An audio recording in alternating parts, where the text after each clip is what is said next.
These examples go with lesson R.6, complex numbers and more quadratic equations.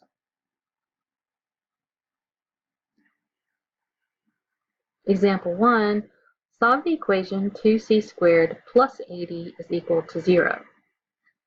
Okay, this is a quadratic equation. We know that because our highest exponent right here is a 2. We've got 4 different ways we can solve quadratic equations. Since we have no linear term in here, it's probably a good idea to use our square root property on that. That might be the fastest way. So what I'm going to do is I'm going to start off and I'm going to subtract 80 to the other side of the equation. And that's going to leave me with 2c to the second power equal to negative 80. And then we're trying to solve for c, so let's divide that 2 over to the other side. That's going to leave us with c to the second power is equal to negative 40. And then to unsquare something, all we need to do is square root both sides. And don't forget to put in the plus and minus sign because we are putting the radical in the problem.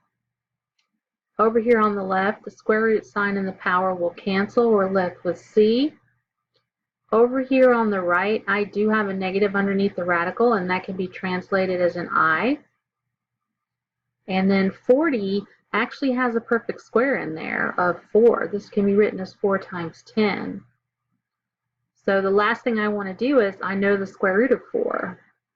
And we can simplify this into the positive and negative 2 times I times the square root of 10. And here are my two answers.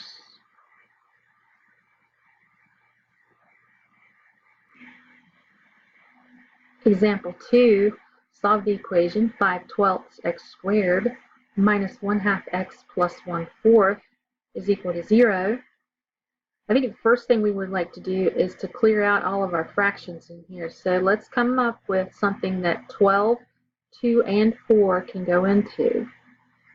And I think the smallest thing is going to be 12. There are other options, but I think 12 is the smallest. Now we're going to multiply that least common denominator times each of our individual terms, like so. And then we're going to cancel whatever we can in each pair of terms. Now in the first one, the 12s will cancel, and so we're just going to be left with 5x squared. Here, we know that 2 can go into 12 6 times, so that's going to leave us with the 6x, 6 times the x right here. And then in the last pair, 4 can go into 12 3 times, so we're left with 3 times 1, or 3. Now, we would normally want to multiply 5 times 3, that's going to give me 15, but there aren't any nice factors that will multiply together and give me 15 that will also add together and give me negative 6. So let's try quadratic formula on this one. We'll use a for 5, b we're going to use negative 6, and c, our constant term, we're going to use as 3. All right, plugging it into the quadratic formula, x is equal to the opposite of negative 6 plus or minus the square root of negative 6 squared minus 4 times 5 times 3. And all of this is going to be divided by 2 times 5. Okay, let's simplify this a little bit. Right here in the front, 2 negatives will cancel out and leave me with a positive, so we'll have 6 plus or minus. All right, let's simplify this square root. Negative 6 squared is going to give me 36. 4 times 5 is going to give me 20, and 20 times 3 is going to give me 60. So we have 36 minus 60 under the radical. That's going to give me negative 24. And on the bottom, 2 times 5 is 10. Okay, we're almost done. We just need to simplify this radical over here because I see I have the negative underneath. Okay, so what we're going to do is, first of all, we're going to take that I out. And then 24 actually has a perfect square in there of 4. So this can be 4 times 6. And I know the square root of 4, it's 2. We can simplify this to 6 plus or minus 2i times the square root of 6 over 10. And I have one more thing I want to do, because believe it or not, this fraction will reduce. So I'm looking at the top. I'm going to pull out the greatest common factor of 2. That's going to give me 2 times 3 plus or minus I times the square root of 3. And this is over 10. And now, because that 2 is being multiplied by the parentheses, we can actually cancel it with the 10 in the denominator. So 2 goes into 10 5 times. And it looks like our two solutions are going to be 3 plus or minus I times the square root of 6 over 5. So that means that 3 right there is not right. It should be a 6, because it was 4 times 6, not 4 times 3. Sorry about that. But there are our solutions. 3 plus or minus I times the square root of 6 over 5.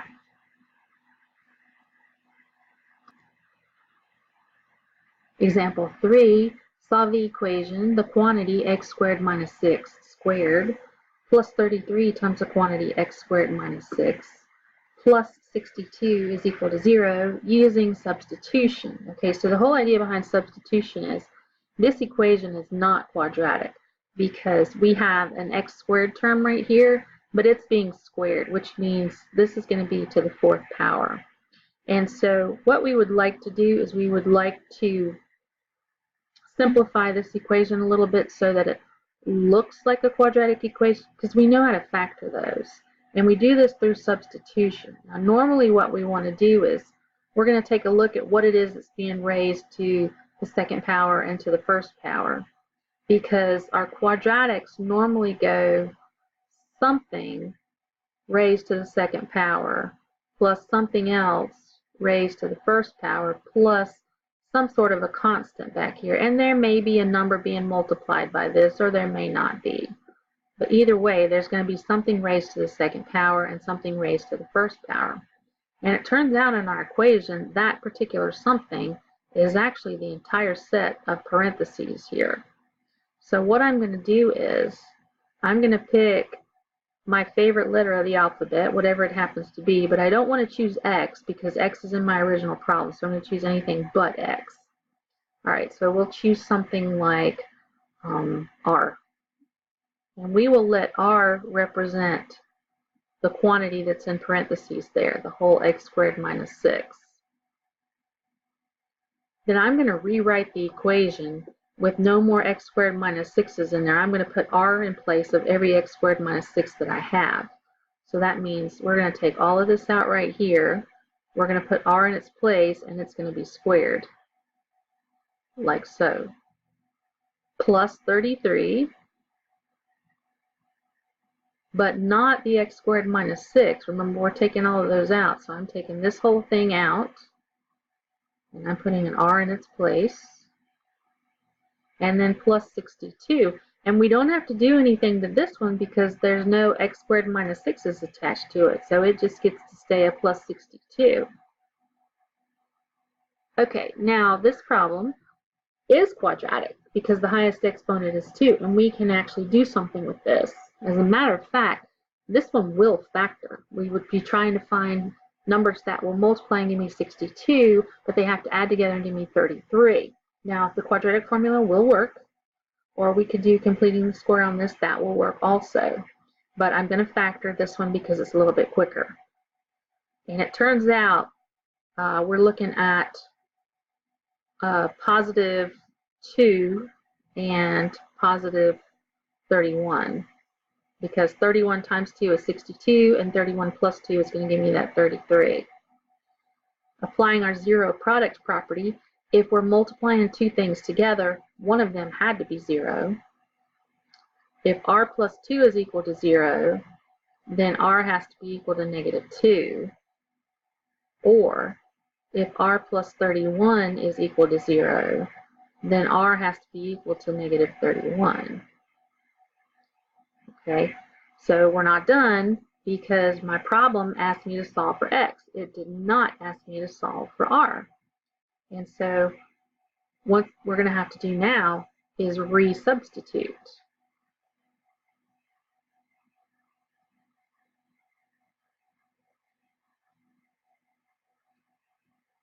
And we're going to do it in the reverse order. Now I'm going to take all the r's out, and I'm going to put those x squared minus 6's back in. So we're going to put in the x squared minus 6 in places of all the r's. And we're actually going to do this resubstituting right here and right here because we're almost at the answers right there. All right, then what are my equations going to look like? Well, then I'm going to have x squared minus 6 equals -2, because remember we're taking the r out and putting in an x squared minus 6.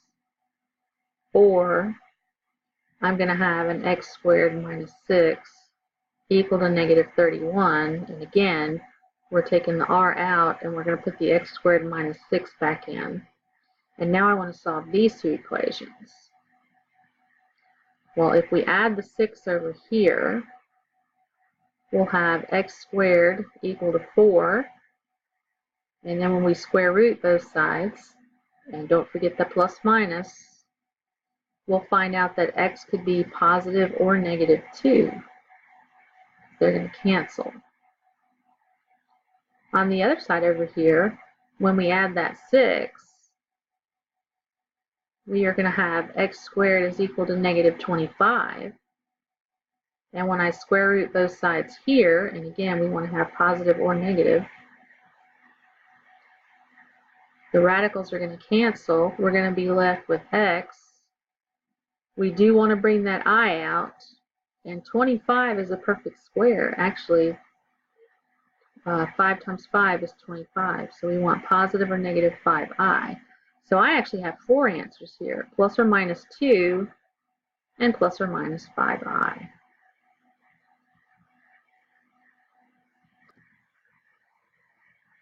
Example 4, solve the equation 2t to the 2/3 power equals 15 minus 7t to the 1/3 power. Okay, first thing we want to do is, since we know we're going to turn this into something that looks quadratic, it needs to be equal to 0. So let's add this 7t to the 1/3 power over here and subtract the 15. All right, this is going to give me 2t to the 2/3 power plus 7t to the 1/3 power minus 15, and this is going to be equal to 0. Now keep in mind what I said. Normally our quadratic equations are going to have something squared, and there may or may not be something multiplied by it. And then something to the first power, and again there may or may not be something multiplied by it, plus a constant back here. Okay, so our constant we have is the 15. The question is, what is it in our problem that's been raised to the second power and to the first power? Well, we're going to have to be a little bit clever here. And I'm actually going to rewrite this. And I'm going to write this as 2t to the 1/3 power squared plus 7t to the 1/3 power to the first power minus 15 is equal to 0. And now, can you see what it is that we're going to substitute? What is it that's been raised to the second power and what is it that's been raised to the first power? It's actually all this stuff right here that's in the parentheses. So I'm going to pick my favorite letter of the alphabet. I don't want to use T because it's in the original problem here, so I can pick anything else. And I'm just going to pick U, but you can do anything you want to. And we're going to let that stand for the t to the 1/3 power. When I do that, I'm going to rewrite the equation. I'm going to take all the t to the 1/3 out, and I'm just going to put in a plain old u. So my equation is going to be 2u to the second power plus 7u minus 15, and this is going to be equal to 0. Okay, so now, again, this is quadratic, and we can use our quadratic formula. This actually is factorable because we need to multiply 2 times the negative 15. That gives me negative 30. So I need things that will multiply and give me negative 30 that will also add together and give me 7. And I think that's going to be positive 10 and negative 3. So we will rewrite our problem as 2u squared plus 10u minus 3u minus 15. Because 10u minus 3u is 7u, and 10u times 3 is going to give me negative 30. And then we group. So let's group the first two, and that one should be squared. Don't forget to change the sign right here in the parentheses, and that's because we're putting a grouping symbol in front of a negative sign there. And when we distribute the negative back in, we need to get this problem back up here. All right, let's bring out the greatest common factor. First parentheses, that's going to be a 2 times a u, and we're going to be left with u plus 5. The second parentheses looks like it's going to be a 3, and we're going to be left with a u plus 5. And if I've done this right, my parentheses should match exactly so that I can do the GCF one more time. When I pull out the GCF of u plus 5, my second parentheses will be left with a 2u and a minus 3.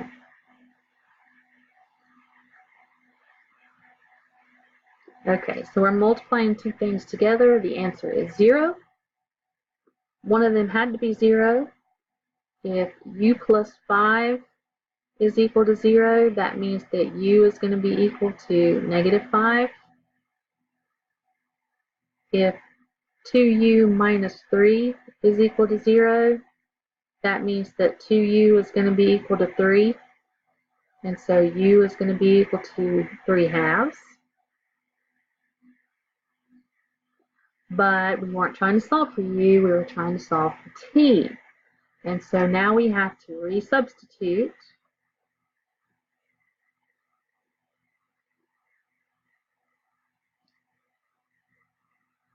And we are going to take the u's out and put those t to the 1/3 back in.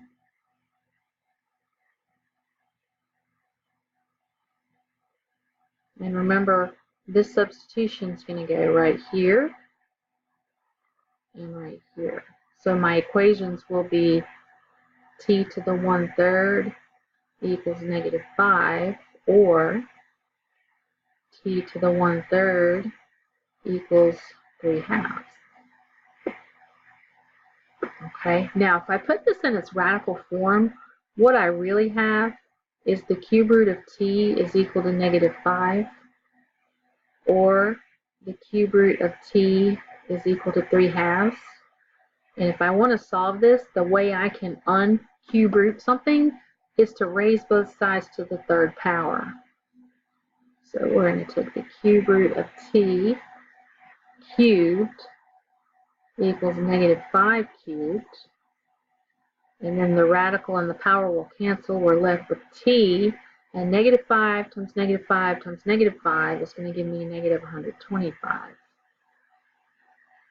On the other side over here, we're going to take the cube root of t cubed, and it's going to be equal to 3/2 cubed, and the radical and the power will cancel. And we are left with t, and then 3/2 times 3/2 times 3/2, that's going to give me 27/8. So it looks like my two solutions to this problem, negative 125 or positive 27/8.